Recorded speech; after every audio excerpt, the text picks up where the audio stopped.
All right, folks, good evening, WNBA and women's basketball fans, and welcome back into the WNBA 365 Network, your 24/7 365 comprehensive home for everything revolving around the WNBA and the rest of the women's basketball universe. Back with you folks here on another edition of our one-on-one get-together show where we chat with either one of the members of the broadcast media for the WNBA or even one of our own here. Welcome back, folks, to WNBA One-on-One. Tonight, visiting in with one of the newer members of our broadcast team and one of the great writers amongst the WNBA media folks and Writers Workshop. Joined tonight, folks, by the new guy on the block, Mr. Eric Nemchock from Elmhurst, Illinois. And, of course, you guys have seen him on here ever since we relaunched our program back in October. And Eric is kind of to join us here and share some of the good stories he has from his experience going to games in Chicago with the Sky and, of course, writing. And also what we always about, too, is about male fans watching the WNBA. Eric, good evening, man. Welcome aboard the program. How's it going tonight? Not bad. I'm really excited to share some of my stories with y'all. Good to hear, man. And, of course, folks, Twitter is open, as is the live chat box. So hit up the Twitter feed, folks. It's at WNBA365, at Calamac3, or at Nemchocky with the hashtag of WNBA One-on-One and or hashtag WNBA365. And if you are going to be in the chat box, hit up that chat box. We'll get to any questions, comments, or concerns about the program tonight through that. So, Eric, obviously, we know that things for you kind of got started with us on this end of the block, end of the story, back in mid-October, right as the postseason had ended, when we had put out our open casting call to fill the co-host position on the network. As you guys and folks may know, again, from our two-year anniversary show, we talked about some of the problems that kind of came up during the later part of the season. And, you know, that's just all that really came about for the problems. But, Eric, even beforehand with this, we'll kind of lead into that later on. Eric, go ahead and give us some of your, I guess your overall, getting into the sport. Because I know that I've been here for 12 years watching women's basketball across the high school and college level, working for a college now. But how did you, though, get involved with women's basketball or even girls basketball well before we even knew you? Right. You say you've been into women's basketball for over a decade. That's not the case for me. I'll admit I was a fan of the NBA and men's basketball pretty exclusively for a while. I didn't really hold the WNBA in very high regard, which is surprising, considering my current status. But it's because I never really gave it a chance. And about 2011, I started watching. I remember I think it was the Seattle Storm versus the New York Liberty. It was on TV, and I just watched it because I had nothing else to do. And I said, these ladies, they can ball. This is good stuff. Like, what have I been missing out on? And then I started, when I get going on something, I just keep going. If I'm involved in like a research project, or I'm a pretty big music fan, so if I find like a new band or something that I like, I just try to get all their CDs at once. I just try to get as much information as possible. So I just all of a sudden became very heavily involved in women's basketball because I learned that, after the playoffs are over, the WNBA players, they go overseas. So I thought, wow, that's really cool, So I started gathering all the links, all the overseas links, for the Spanish league and the Russian league. Kind of a struggle there because I don't speak Spanish very well. But yeah, and then, the following summer, I had off. I was taking school off. And some Sky games were being broadcasted on local access because they did not have the television deal that they have with WCIU yet. So they were on kind of sparingly. So I was watching the Sky games, and back then I didn't really have an allegiance to any team, I would say, because my knowledge of the league was still very limited. So I was watching a few Sky games, and I said, "That's Sylvia Fowles. She looks familiar." So rewind a few years. This is 2007. I spent my spring break in Arizona for the White Sox spring training, and this is kind of like a random story, but it'll connect. It'll make sense. So I'm at the hotel. I'm at our hotel. It's back in the great days of LSU women's basketball. I remember seeing it was a game. It was on national TV. It was LSU versus some college, I forget who it was, but Sylvia Fowles was on the team, and I remember Allison Hightower was on the team too. Those were the two names that stuck with me. And then my dad, he was out at the bar or whatever, and apparently they had the game on too. So he comes back to the hotel. He's like, you were watching this, man. That Fowles is like she's like a woman warrior or something like that. I'm like, yeah, okay, Dad, whatever. That's silly. But then 5 years later, I said, I remember that. I remember that Sylvia Fowles girl, and she plays for Chicago. Hey, that's really cool. So all of a sudden, I'm like, wow, small world. So I just look online just out of curiosity, and I thought, wow, those tickets are like chump change because I was used to going to Bulls games, like paying $100 for standing room only on the third level. I got like center court seats a few rows back for $40. I'm like, all right, yeah, let's go to a game. Let's go to a game. So I went to a game with Mother Dearest, with my mom, because nobody else would go with me. Sad face. Uh, and I chose a game against the Seattle Storm because that was the first team I saw on TV. And I remember the Sky ended up winning. I was kind of disappointed because I didn't get to see the great Lauren Jackson perform in person because that was the start of her very unfortunate series of injuries. But when I was there, I was just stunned at not only the quality of play, but also of the atmosphere of the game. You won't find any pro sports league that is as fan friendly as the WNBA. Like they were because there was a deal after the game where the players would, I believe they still do this actually. The players sign autographs for fans who get a certain ticket package, and I said to myself, like, for me that was unheard of because as growing up as as a NBA, as a Bulls fan, like, okay, you know how hard it is to get like an autograph from Derrick Rose. That line would be around the United Center 14 times. But of course, that game I didn't have that ticket package, but I was made aware of it, and I said, this is really cool. I'd like to go to another game. So I went to another game, and I got that ticket. I got that ticket package, and it was very cheap because the Sky representatives, they're very willing to work with me as a new fan. They were willing to cut me a deal. So I went there. I went back to the second Sky game. They won again because this was back in 2012 when they had that really hot start. Second half of the season, not so much, but we're not going to talk about that.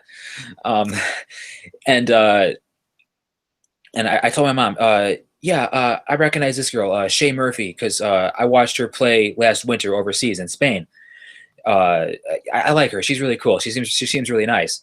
So what do I know? Shea is one of the players who was signing autographs after the game. So of course there's like an autograph line, and the Allstate Arena ushers, they're such friendly people. The guy's like, come on, all right, no pictures, let's go, keep it going, 2 people at a time. So of course I was a little nervous, but then Shea comes out, and she was like the nicest, most humble, down to earth person I'd ever met. Of course, at the time, that's what it seemed like.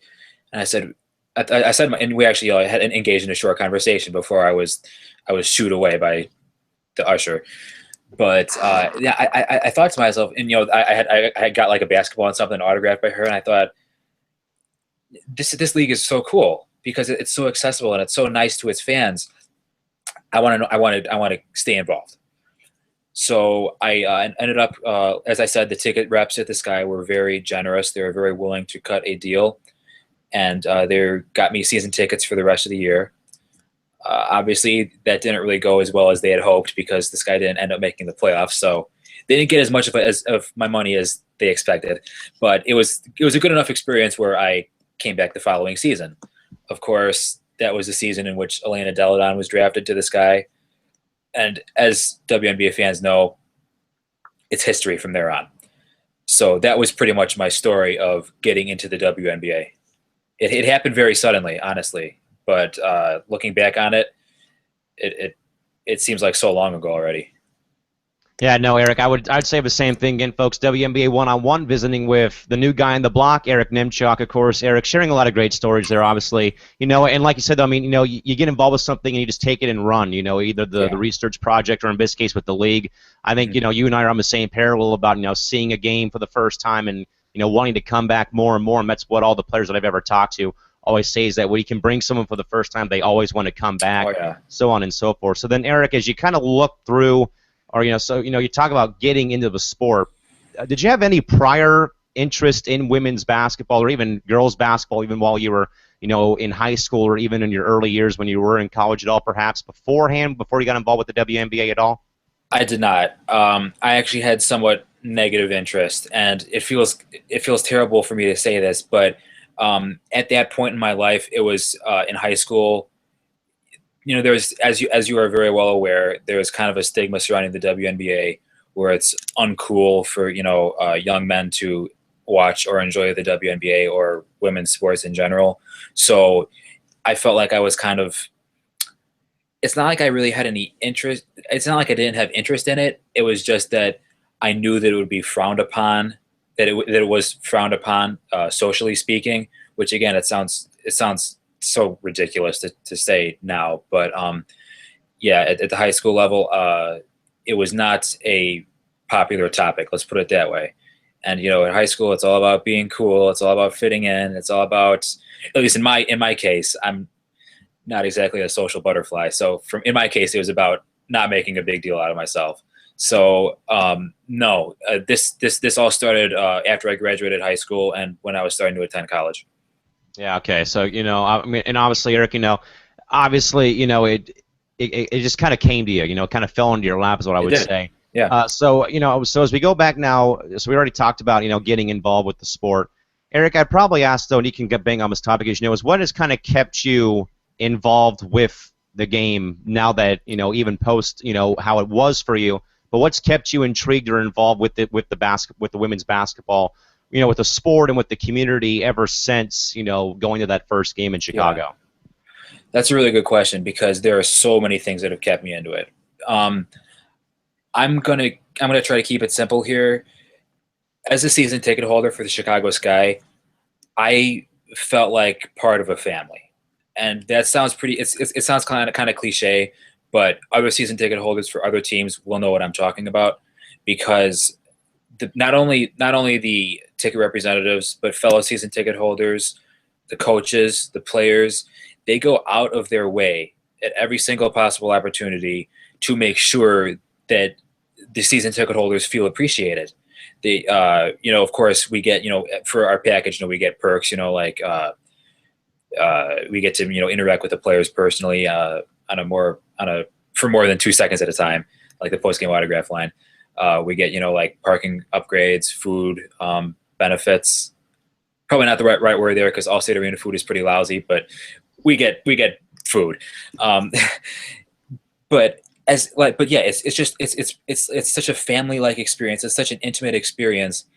And once again, I'll use the NBA as a counter example. Whenever I went to a Bulls game, I enjoyed it. I love going to Bulls games. Everyone who goes to a Bulls game has a good time. But I felt like I was just a number. And that was the same thing when I go to a White Sox game, same thing when I go to a Bears game, which is not going to happen in the near future, let me tell you that, because they're not good right now. But I felt like just a number because I'm just somebody who paid for a ticket, go and watch a sporting event, and left. But that's not it with the Sky. That's not it with the WNBA. It goes deeper than that because they truly appreciate their fans. It could be because because there are much fewer fans that they can actually go ahead and treat the fans with a more kind of a one-on-one kind of a one-on-one basis. But regardless of the reason, I felt like I was a part of something, and for me personally, that hasn't happened a lot in my life. So just the fact that I was able to not only watch the sport, which I loved, and interact with the athletes who performed it, but actually feel appreciated as somebody who got, who is a part of the team. It's almost like I felt like I was a part of the team. And I'm like, why wouldn't I want to do that? So that's basically summarizing why I continue to be involved. Yeah, and Eric, I'd say the same thing, and I don't want to make this about me, but just, connecting the dots, in every sense is, from what I've seen going to games at Staples Center or Talking Stick Resort Arena is you're all one. It doesn't matter who you root for. But, I mean, I even say it's the same way on social media, Eric, we may be numbers at other events, but, in this case, this isn't a case, though, of, fan bashing or whatever, what normally goes on in pro sports, Eric, is Right. You don't see a whole lot of it go on across the women's the WNBA fan bases, which I think is really good to see, because in a time, where you can't go to any sporting event nowadays, on the main level and wear a different team's jersey and not either be threatened with injury or even death. That's what I think is really important in this time, in this time period right now that we're in sports-wise, is, appreciating other fans that also come to the games at the WNBA level. So then, Eric, so 2013, 2014, and then even this season. Then, Eric, you were brought on board on today's Fast Break, one of the really good publications I do read for NBA and women's basketball discussion, more so for the W than anything else. But Eric, how did that opportunity, though, for you fall into your lap, is what I would probably ask next. Well, this is kind of an interesting story. This is also a story that it actually kind of did just like fall on my lap, because the editor for today's Fast Break, Jason Patt, you can follow him at on Twitter at Bulls_J, Jay.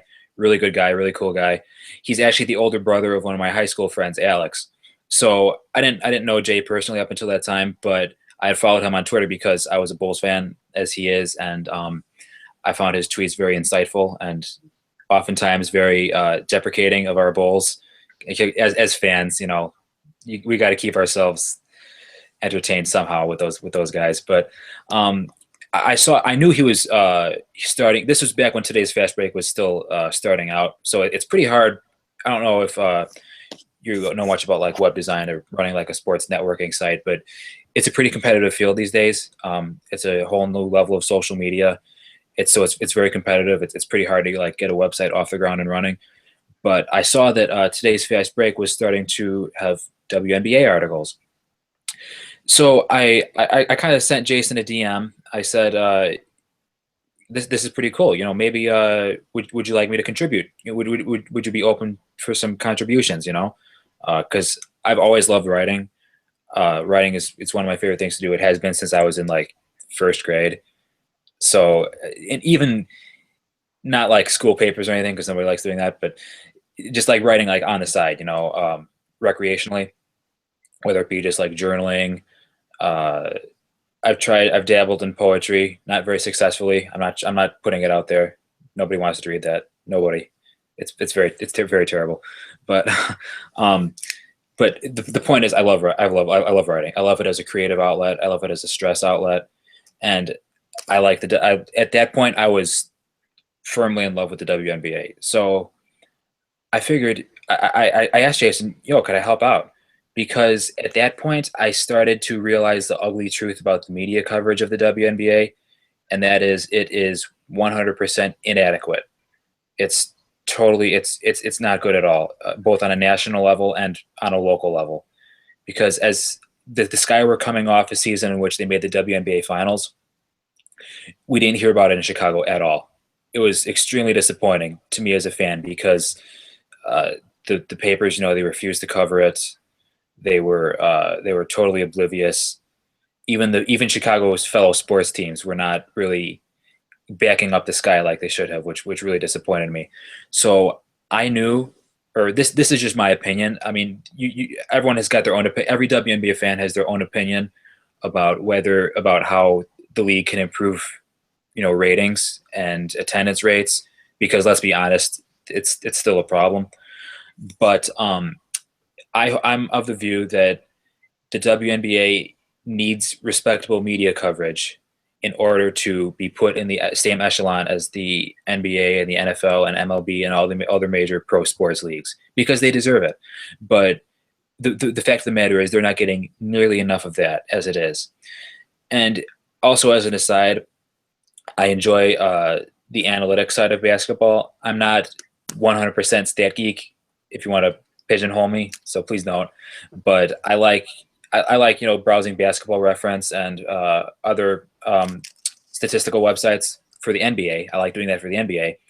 And I was very disappointed to find that for the WNBA, there really wasn't anything like that. It was all very basic statistics on the WNBA main page. And also, as WNBA fans know, the WNBA main page is a problem. It is very bad. So, and that further reinforced my opinion that in order for the WNBA to prosper, they need better coverage from the media, and part of that could come from better statistical analysis, basically. I'm not very good with math. Math has never been my thing, but statistical analysis, it's kind of it's not all just calculator stuff. It's like, for the really good basketball analysis, it comes from both subjective and objective analysis. So you can watch the games and say, okay, do the numbers back that up? Or you can look at the numbers and say, okay, do what I see back that up? Does what I see back that up? You know. So, but for the WNBA, it was all subjective because there is no objective analysis. And I was looking at WNBA.com articles that either they completely disregarded numbers or they were using numbers incorrectly. And I thought, okay, this is crap because it gives the league a bad image. It gives the league an image of an amateur sports league, not a pro sports league. And of course, I wanted to see the league prosper. So I felt like I wanted to take it into my own hands, basically. You know, am I expecting to be, you know, like a professional? I still don't consider myself a writer or a journalist because I'm not majoring in it. I don't know anything really about the field, but I like to consider myself as a fan who is trying to do his part to get the league on a better, on a bigger scale, nationally, like recognized on social media, at the very least. So I sent Jason a DM. I said, would you like me to help out? You know, I'm not really sure what I can contribute, but I'll try. I said, that's funny because I was actually thinking about asking you to contribute. So what do you got for me? I'm like, well, okay. You know, I didn't expect that sort of answer. So he said, send me a sample. So I'm like, okay. So I had to throw something together real fast. This was around the time when Sylvia Fowles was traded from the Chicago Sky to the Minnesota Lynx. So I said, all right, you know, I don't really have any ideas of what kind of a sample to give him because I wasn't really prepared to be engaged in the website that quickly. So I just wrote up a quick summary of, you know, my thoughts on the Sylvia Fowles trade, you know, trying to keep it objective while trying to look at it from, it was a 3-team trade. So I tried to look at it from the sides of each of the 3 teams, how it benefited them, how it might not have benefited them, what it looked like for the immediate season and what it looked like for the future. So I sent it off to him and he really liked it. The other editors really liked it. So he said, yeah, you know, come on board. And that's kind of where it went from there. I was further encouraged to keep doing writing for Today's Fast Break because Jason is such a chill guy. And he basically gives me my own schedule. He said, whatever you want to write about for the WNBA, the world is your oyster, man. And I cannot be more appreciative of that because I'm somebody who, I get writer's block quite often. So if you watch Today's Fast Break and it's like, there's like a 2 or 3 month period in between my last article, that's probably why. But when I'm locked in with my writing, I'm gonna be publishing like something like every 2 days, every 3 days, really fast. So he gives me complete creative freedom, which I appreciate so much. And just the opportunity to get paid to write about the league that I love. I love writing, and I love writing, and I love the WNBA. So I get paid for it. I mean, it's like a dream for me, you know. Like how could I not like that? How could I not stay on board with that? Yeah, no, Eric, exactly. And visiting the chat box, folks, 6th Man of the Year, Todd Mintz, chimes in tonight saying, Eric, all to you, of course. He says, good to hear you. I only have a few minutes tonight, but he says, you're right, the WNBA should be updating everyone on the leagues in Europe more and how everyone's favorite player is doing. Yeah, coverage is slow. He also says he does not care for reading a couple lines of summaries of a Sparks game in local paper.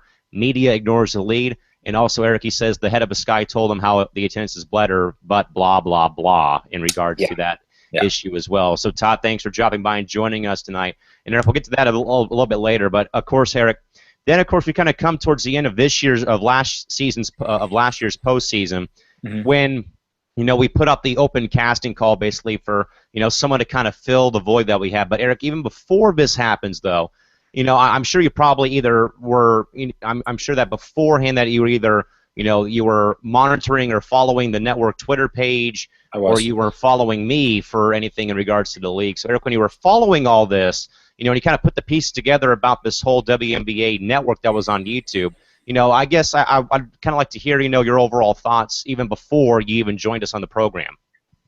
My thoughts on the program itself before I joined. Okay. Yeah. All right. Yeah, I was following the network page because you guys actually broke some Sparks news throughout the season, and as somebody who had just begun writing, I wanted to stay up to date with all that, and as a fan, of course, got to stay up to date with all that stuff. So I didn't really, and I thought it was cool how it was completely fan oriented. It was completely run by you and the other co-hosts as fans. You know, it's not like I'm not relying on. So I know like so it's I don't want to say I don't like getting information from professional sources because that would be idiotic of me. But I'm saying like it would be a more accessible. That's a good word for it. A more accessible source, basically, because I know you guys are open for conversation, and if you guys posted something, I could hit you up and be like, yeah, I agree with that. That's a good move, or maybe not so much, and I would get an answer because we're fans. It's just that you happen to be running a network page. So yes, I was following it before that, mainly for news. I didn't watch the show as much, but I knew that there was a show. But see, back then I was kind of hesitant about it because I don't like hearing myself talk. I'm kind of afraid of cameras. So right now I'm just kind of like, but I'm sucking it up right now. I'm doing my best. So that hadn't really crossed my mind, but I did know that you guys were providing solid coverage, and from a fan's perspective, which I think once again the WNBA needs more of. It needs less gossip by fans and more coverage by fans. So that's how I got into the network. So Eric, as we put this, this call out, obviously, and like we brought up though too during our 2-year anniversary show last month, again we put this call out. You get back to us as well, and I think probably the fastest job interview either of us has been involved with, obviously, and yeah, like we say a lot, this isn't a paying job, folks. We just do this out of our time, not yet, because we're fans of the league and stuff. But Eric, I would probably ask though. I mean, when you kind of saw us going through this transition period, making it more about the league, bringing more insightful people in to fill voids on the broadcast team, and having a broader conversation with people on social media and in the chat box. I mean, did you think though that we could probably continue to do what we were doing, just that we made a few minor tweaks with that? So I would probably say, I guess your overall take though, as for one, when you made that that callback for casting, but also how we would be able to kind of transition to a better period of time for the network during that rough time that we were in. I would say that the rebranding was definitely a big. It added to the incentive for me to come on the show more often, at least than I initially wanted to, because back when it was LA Sparks 365, I enjoyed it, but it wasn't as immediately accessible to me because I'm a Sky fan first. Now, don't get me wrong, I love the WNBA, and I try. And one of my values as a fan is be as objective as possible, and that holds so much more weight now that I write as well. So I would basically at first I was considering volunteering like maybe on like a weekly basis, to keep up with everything Sparks related. But when you decided to make it about the entire league, I thought, yeah, that's right up my alley, because at the point I was starting to cover the entire league. So it was just another medium for me to, because once again, deep down I'm just a fan. So it was just another medium for me to get my fix at talking women's basketball. So I think the rebranding was definitely a big step for this network. And by the way, Eric, Steve Rice, Women's Basketball Daily says, "Is this Tinder? ... Do I swipe right or left?" with a winking face emoji. But Steve, thanks for stopping by and joining us as well tonight. And we do appreciate that you can drop by, Steve, whenever you can. And Thanks, always, we love seeing that from our fellow media members out there dropping in and checking up on the crew here again on tonight's edition of WNBA One-on-One. So Eric, we kind of go back to the network. I mean, so the first night we have you on, of course, it's you, me, it's you, me, Shorty, Crystal, and then us two in there, I guess. Yeah. And I guess Eric, can you probably just talk, and you got the floor here, but can you just talk about your first experience being on the network here back on October 15th of last year, and how it's been ever since? My first experience, boy, that was so long ago already. I was very nervous. I'll be honest. And looking back on it, it's pretty silly because I know our viewership isn't exactly it's not exactly world class yet.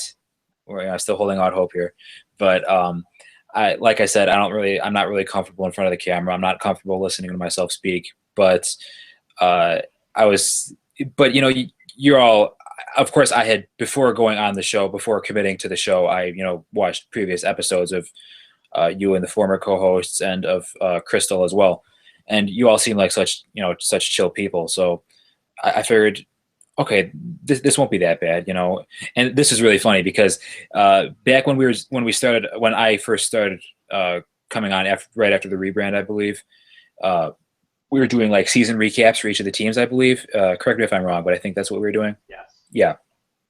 So each night before the show, I was trying so hard to be prepared. I was going on my stats. I was like writing down all the stats for that particular team. I was writing down all the pros and cons of their season. Like, okay, Eric, you got to be totally prepared, like an actual interview. So obviously things have changed a little bit since then because it's much more easygoing than I thought it would be. But I still like to be prepared on everything because I don't like looking like an idiot. But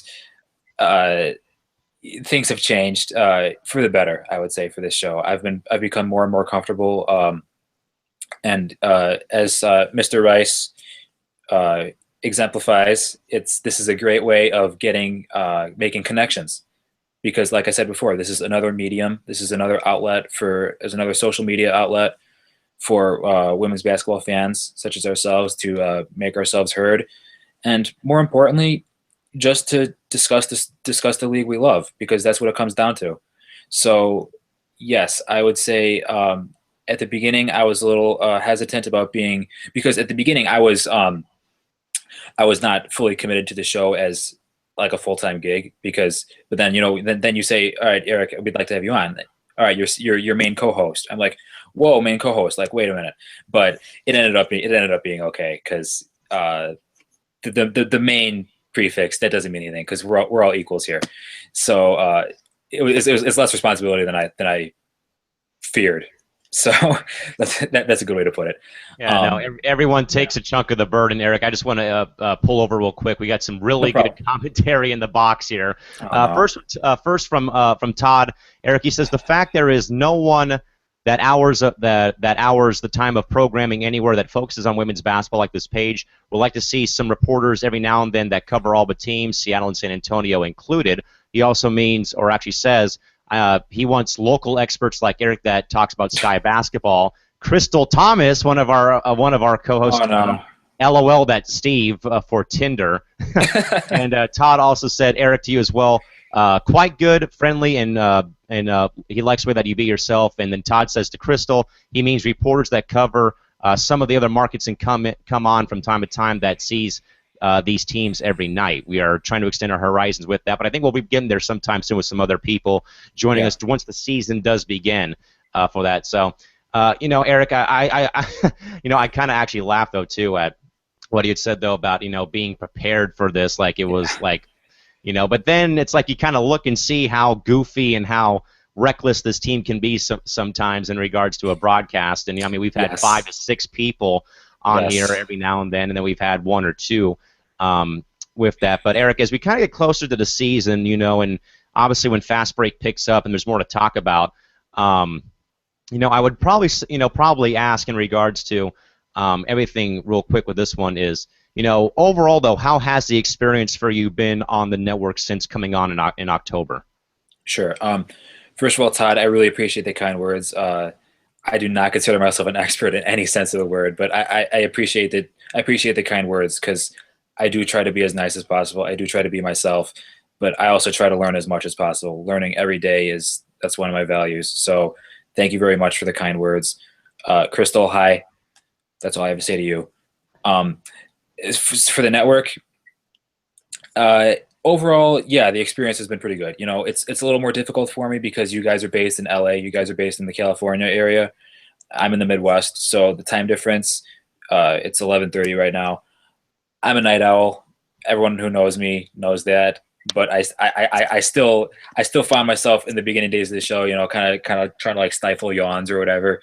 Not because I'm bored, but because past my bedtime. But you were very gracious in moving the starting time of the show back an hour to accommodate us Midwesterners. So I appreciate that. Yeah, this show has just been a lot of fun because we have so much fun. It's not all serious professional. Like I got to dress up and everything. I got to have my notes all prepared. I don't have to worry about messing up or something because I know there will be people in the YouTube box who will correct me if I don't correct myself. So, and we'll do so in a very respectful manner. So thank you to you guys for constantly covering my mistakes. I appreciate it.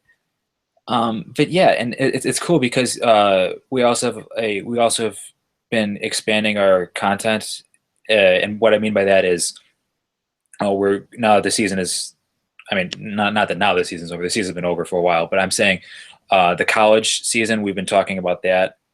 We've been having little specials like for the network's 2-year anniversary. We had the bracket challenge announcement. We had we were making our picks for the NCAA tournament. Please nobody bring up my bracket, please. I know it's bad. I know it's in flames right now, but yours probably is too. So don't say anything about it. All right. I'm just joking, but yeah, the network has definitely been an overall positive experience for me. I think it's just been a great way to connect. It's been a great way to network, and it's been just a great way to make new friends and have positive and intelligent WNBA discussion.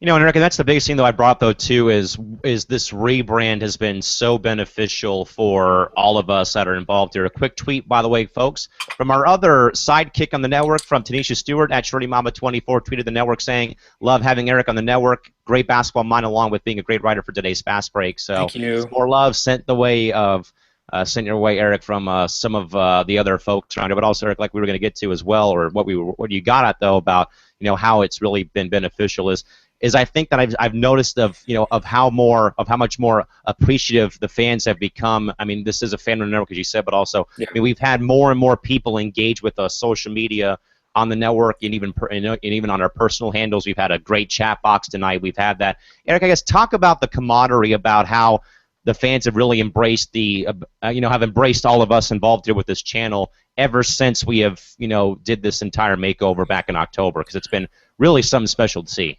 Oh man, yeah, and I wasn't expecting that honestly when I first came on, because when I first came on it was midnight my time, and I was thinking, who the heck is going to be watching us talk about basketball at this time? But it happened, and as I've been hitting on making friends and stuff, like Steve, Todd, or just a couple of examples who are always helping to contribute, and this is another thing I want to talk about, the flexibility that the network offers. Because we have the YouTube comment box open. We're constantly encouraging people to hit us up on Twitter, add to the discussion, because this isn't like ESPN where the only thing you can do is shake your fist at the TV because you disagree with them. No, like we want people to contribute because we want to have discussion, because that's what we are. We're fans. We want to talk basketball. That's basically all it is. So the camaraderie, but also when you say camaraderie, that's just how WNBA fans are. In my experience, that's just how I found the WNBA fans are. It's the most accepting fan base, the most accepting of anybody and anything, bar none, that I've been a part of, which is another reason why I say, I consider this guy like my second family. But I digress. Yes, the camaraderie here it's second to none. It's really cool to know that we have like actual viewers who like enjoy watching us talk about basketball like late at night. Didn't think that was going to happen when I first joined the network, so that has exceeded my expectations. So I'm pretty grateful for that. I think it's really cool. Eric, also staying on this topic, as well as obviously you work with one guy that does do a lot of announcing and broadcasting work for Division II University in San Diego, does minor league hockey, has done indoor soccer. Then we also have a group of people that are either big fans, or we have Crystal and Reagan and myself who used to play basketball at one point in their Right. lives as well. Eric, I guess how has the camaraderie been in amongst the internal staff and everyone that you work with? You can kind of say here on the network ever since coming aboard in October. The camaraderie among the internal staff has been amazing. All right, there's no better group of people to be working with. I love every single one of you guys. Like seriously, you guys are amazing. Like not just talking about basketball, but I've made some like actual friends like some genuine friends. So I'm just so thankful for that. Thank you guys so much. Yeah, Eric, and that's the thing I've always wanted to preach on here is there is and it's been a formula too when I played sports well is you got to have a family like atmosphere with your teammates or whatever, and that's what we certainly have tried to bring here for everyone that does want to view us. And Eric, I would even stay on the media aspect too. Is like we said, I mean we've had Steve Rice tune in. We were followed today on Twitter, by the way, from Christy Winters Scott today, who was on the podcast of LaJana Robinson and Shanae Agumake for ESPNW's Around the Rim as well. So Eric, we've really branched out here as well, and plus with you and I involved with either writing or broadcasting for the league, I guess. And I mean, like we said, we've had Sue Favor on a while back on our radio extension. Eric, I guess how cool is it though as well to know that you also do have either current or former players and even some media members either reading your articles or in this case even watch us, and they're even kind enough to even drop you a follow on Twitter sometimes. Yeah, I mean, first of all, it's kind of a lot of pressure because I got to think like, oh, am I saying everything right? Like, I don't want to offend anybody. I don't want to say anything negative about them. But at the same time, I want to be objective and everything. So it's all about striking the right balance between objectivity and criticism, constructive criticism. That's a very huge topic. Criticism must be constructive, but once again, I digress. That's not necessary to talk about right now. But yeah, it's really sweet because once again, it kind of speaks to the camaraderie among the WNBA and their fans. The fan base very great to each other. It's really cool how we get followed by players and media members, and here's another thing that's happened since I started on the show and started writing. I've become friends with people in the media, such as Sue, and I would consider Steve a media person as well because he's a social media freak. Like he is everywhere on social media. I'm always amazed by what he does. But and hey, guess what? They're normal people just like us. So like what do you know? It's really cool to find people who not only have the same interests as you, but who just are just so easy to get along with. And I feel that like the network and today's Fast Break have given me the opportunity to discover not only like-minded people, but like-hearted people, like people who are just like so cool to talk to or so down to earth, who just genuinely enjoy the game just as much as I do, and for the same reasons. Yeah, absolutely. Eric, we're going to branch away from the network real quick and kind of get back to a stable course here. Okay. Just wanted to kind of ask, obviously, you going to Sky Games for the past few years. I mean, you've been able to see some pretty, amazing games or amazing accomplishments, either in team history or even some cases, league history as well. I mean, obviously, EDD beating the buzzer to beat the Mercury during the regular season, a couple of finals games there, even Elena's 45-point game versus Atlanta. Yes. Eric, do you have any good stories that you want to bring up from your experience being a Chicago Sky season ticket holder? And if so, please do so, because I'm sure you have a lot to get to. Ooh, yeah, oh my, how much time do we have left? Geez. Well, I'll try and go in chronological order. How about that? Obviously, so we'll pick up after 2012 ended and 2003 started. We drafted Elena Deladon. The Sky were nice enough to have a special promotion for season ticket holders only. Hey, you get to come meet Elena Deladon, like personally. I was like, oh my god, because I saw Elena play, on TV because she was one of the three to see, quote unquote. Although it's kind of ironic because she wasn't seen nearly as often as Brittany Griner or Skylar Diggins, but that's another rant for another day. But, I just thought like, wow, it's so cool. Like we have Elena Deladon on our team. Like I never thought that would happen. That's amazing. Like I can't wait to meet her. Like she's so cool. She's so talented. She's so tall. Like, oh my God. But, and it was in the Sky, I believe it was in the Sky complex that they work out in. I forget what town it is in. Bad fan, bad Eric, but it's the Saks Recreation Center, so it's where they practice. So I'm sitting there, waiting for EDD to come out of practice.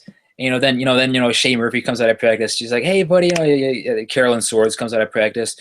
The sweetest person on the planet. Like I swear to God, you will not find a nicer person than Carolyn Swords. Like you ask any WNBA fan, nobody dislikes Carolyn Swords. It's impossible. It's like physically impossible to dislike Carolyn Swords. But anyway, so, Elena comes out, and this is pretty funny because It was in the middle of the day. Most of the season ticket holders were, like at work or, like having lives. I don't. So I was there and it was pretty much just a bunch of little kids. So I felt it was a little awkward, then when Elena walks in, they're all like, yay, yay, Elena. I was sitting there going like, like standing in line, like waiting, my awkward self. And it was, when Elena first came into the league, this is what people may not know, or maybe they do, I don't know. But, people look at her now and she is the face of the WNBA, and she is the face of female sports. She's on a crusade to get female sports the attention they deserve.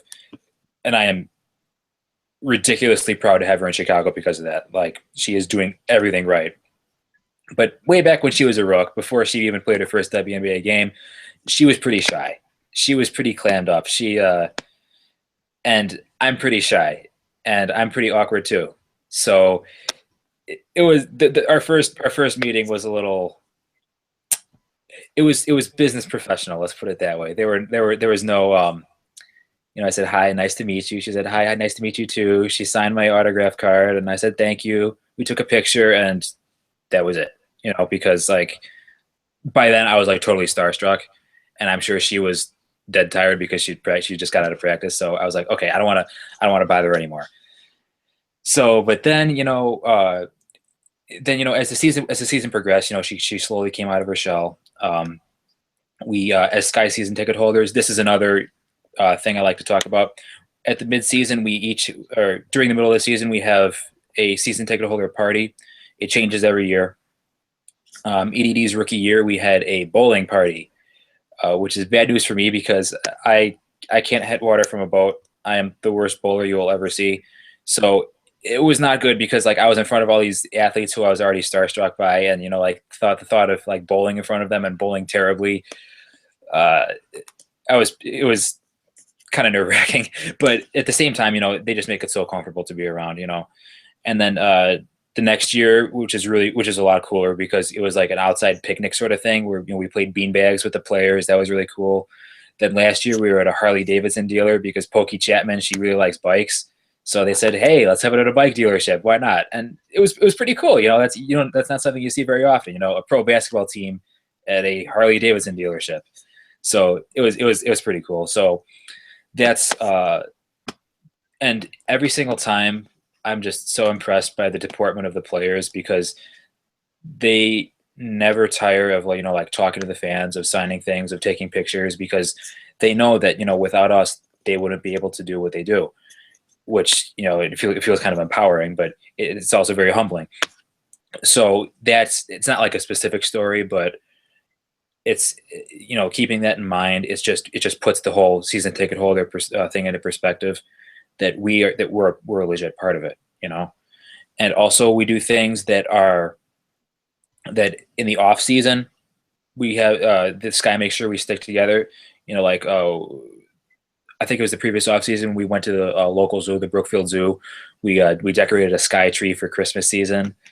Pokey was there. She gives us the overseas updates and all that stuff. Sometimes we have nice dinners at Chicago. We got some pretty nice pizza places, I'm just going to say. So we had a couple off seasons ago. This is before we drafted Elena. Pokey was saying, Pokey, she's so personable. She's always making jokes. She's always, trying to relate to the fans on a personal level. She was giving like a speech. She was saying, man, you guys think this is all fun and games. I got to pay my mortgage. All right. So I'm learning everything about Lyme disease you could possibly know. We thought that was pretty funny, but she said, yeah, and there have been some calls, about trading the number 2 pick. And, I gave him a minute before I hung up laughing. I gave him a minute. So we pretty much knew, the pick was going to be Elena Deladon. But other stories, I'm sure you want to hear some actual basketball stories, but it's pretty hard to center a story not around EDD at this point in time. Her scoring 45 points against Atlanta, unbelievable performance. I was able to sit courtside for that game because it was actually a camp day. For those of you who don't know what that is when elementary school campers totally take over the arena and basically shove everybody out of the way. It's, but it's in the middle of the day, so most of the people are working or whatever. Once again, I have no life, so I'm there anyway. But my ticket reps are cool. They're like, we're not supposed to do this, but we wouldn't. But if in case you just wanted to sit courtside, we just like look the other way. So I'm like, gotcha. So we always said I look forward to camp day because not only is it really loud, but for better or worse, like sometimes they cheer for the opposing team and stuff, but it's all good fun. But it's cool because we always get to, once again, as season ticket holders, we feel that we're a part of it because here's all these kids coming out for a camp day game, but the season ticket holders, we're still there, and we get free upgrades because we matter. And I just can't stress that enough. It feels so cool to be a part of it. But yeah, I digress. I was sitting courtside for EDD's 45-point game against Atlanta. Unbelievable performance. It was just like I've never seen a basketball player in person that locked in. Just every shot, you knew it was going in. Likewise, her rookie season, we were playing the Lynx at home. We won in overtime because, we were down by 3 sky ball at the end of the game, at the end of regulation. When my mom turns to me, she's like, I think Elena's going to take the shot. I'm like, yeah, Mom, probably. And sure enough, Pokey, she runs a double screen. It was a great play. Elena gets, she comes off the curl and hits the 3. The place just explodes. And the Sky ended up winning that in overtime. And that was before the Sky kind of put themselves on the map. So they beat the Minnesota Lynx at home. Wow, it's so cool. Off a performance from the soon-to-be Rookie of the Year. So that stands out to me. EDD's buzzer beater against the Phoenix Mercury from that season stands out to me. Just EDD in general stands out to me because how could she not? Yeah, but see, here's the thing. It's really hard to pick, specific games because I just love going to them so much that, every single game, even the losses, even, we lost to the Fever on our home court this last playoffs, this last postseason. So it was a bummer because, I'm leaving the arena thinking, well, okay, here I go, waiting for 9 more months before I get to do this again. But it was still a lot of fun. It was still a lot of fun because it's just something I enjoy doing. I enjoy being at games. I enjoy watching the Sky. I enjoy watching the WNBA. So rather than pick out any more like specific memories, you're also kind of putting me on the spot here, Cal. And I'm just saying that. So if it isn't obvious enough, I'm kind of extending this answer. But I truly do mean it when it's more of the experience in itself than a specific event, because everything, as a season ticket holder for this guy, everything has a positive. It's even as much as I like to get on them about their lack of professionalism and sometimes flying by the seat of their pants as far as promotions are concerned, at the end of the day, it's always something I can just look back upon and laugh because I'm having such a good time and it's such a great deal, and I wouldn't trade it for the world. Eric, real quick before we move on to 2 more topics, Steve Rice asks, any good Jackie Gemello stories that you have? Jackie G, yeah. She is so – you guys are going to be sick of me saying this, but she is so nice and humble and down to earth. She was actually at the Harley-Davidson event, she was, I would say, the most approachable player, maybe second most, because Cheyenne Parker, she's a real ham. But Jackie G is just such a normal person. She is – when you come off 5 ACL injuries and you're still a professional player, that puts things in perspective. You talk about perspective, you're not going to get put much more in perspective than that. So Jackie, she didn't play a lot this past season, but when she did, you could tell she was just having a lot of fun out there. And because, she's living the dream. She finally got to experience the WNBA after working so hard, after sustaining so many heartbreakers, so many setbacks. She finally made a WNBA roster. And for me personally, when she made the roster, I just had to tell her in person, congratulations. I didn't know her personally, but I just said, I'm proud of you because, that's welcome to the family, because I'm not really sure what else I can say about that because it speaks for itself, because, overcoming 5 ACL tears and making a WNBA roster, I can only imagine what she was feeling at that time. So I just tried to make her feel like, hey, we appreciate that. We appreciate that we appreciate the effort, and we're going to root for you because you're part of the family now. Eric, we got about roughly 6 minutes left before we'll get out of here for the night and get back on track and recourse tomorrow for the remainder of all the things we're going to get to. But I guess, Eric, I'd probably ask, obviously, we talk about this every now and then when we have to bring up an issue involving, male sports fans or someone in the sports world, giving the league, nonsense and crap for no reason. Mm-hmm. Eric, I'd probably ask, though, and again, I'm not trying to make this about me, but what has it been like, though, working with someone that does, either announce for women's basketball, writes about women's basketball, or just generally is a big fan of women's basketball like you've worked with me ever since October? How has that been, though, knowing, though, that there are, those male fans out there that actually do, go to those games and appreciate what these women do? It's great. It means I'm not one of a kind, but I mean, but seriously though, I mean, like it's very important for the league to have male fans because, so often it's male fans dumping on the league for no good reason. So, it's so cool to actually, connect with other fans, especially my age, because, we're roughly the same age. So it's cool to have from the same demographic, basically, having fans from the WNBA just come together and once again, like minds. How do I put this? It's cool because it shows that I'm not alone in my thinking, that it shouldn't really matter who you are or what sports you watch, because basketball is basketball. I'll say it again. I say this a billion times, but basketball is basketball. And if you're truly a fan of the game and if you truly know the game, there are so many things about the WNBA to appreciate. There are so many things to appreciate about it. And it shouldn't matter that they're women. It shouldn't matter that we're dudes. Like, who cares? So I think it's very important to me, and it's very important for the league, I believe, to have fans such as ourselves, and not only fans, but because like you're calling games and I'm writing, kind of, I don't want to say spearheading the movement because there's really not that many of us, unfortunately, but it's important to know that we're out there. Yeah, no, totally agree. Eric, we'll get to one final thing before we do get out of here for the night.